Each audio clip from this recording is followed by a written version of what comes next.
The forms that we use as real estate professionals in our contracts are there to make our lives easy. They're well written by people with expertise. They're easily understood. They're enforceable. They have all the elements of contract law. Occasionally, as real estate professionals, we have to write amendments to those contracts. Typically after, let's say, an inspection. The buyer does the inspection, finds some deficiencies that they're not comfortable with, and wants the sellers to fix it. And so that's where the real estate people come in, and we write an amendment to the purchase agreement. Just between you and me, some people are better at this than others. Some people really don't understand what they're doing, and they think that, oh, well, people will understand, they'll get what I'm getting at. It's a contract.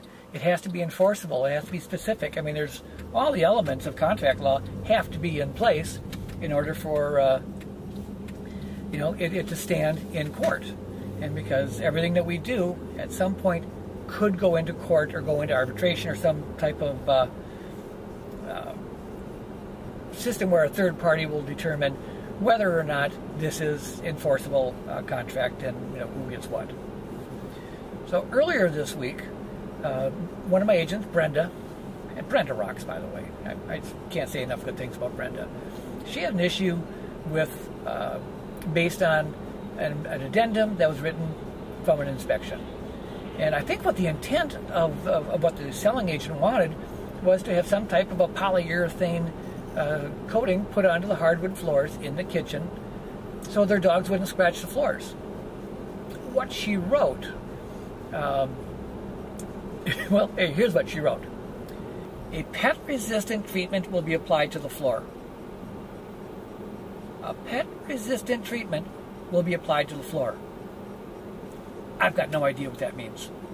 And if it ever went into someone else to decide if that was right or not, I don't think that they could interpret it either. It's too vague. It's not specific. It's not enforceable. It just doesn't work. And needless to say, during the final walkthrough, the buyers were expecting one thing, and the sellers had done something else, so we had an issue. Fortunately, we were able to resolve it. But the point of all this is if you're an agent, if you're writing an amendment to the contract, you need to have some structure to it. And typically, I have my agents follow kind of a structure of who, what, where, when, which helps out greatly in writing amendments. So in this case, let's start with the what.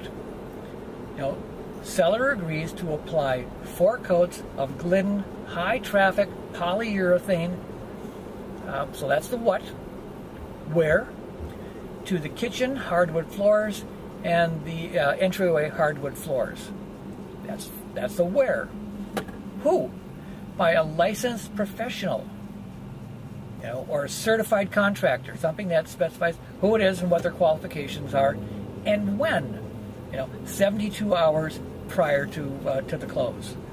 So had that agent written, seller agrees to apply 4 coats of Glidden high-traffic polyurethane to the kitchen and entry hardwood floors by a licensed contractor professional 72 hours before closing, we would not have had those many discussions that we had. So the point of it is, put some structure, know that you're writing contract, you're amending a contract, so it's got to be specific and enforceable. So that's all I got for today. Thanks for watching, and as always, let's be better today.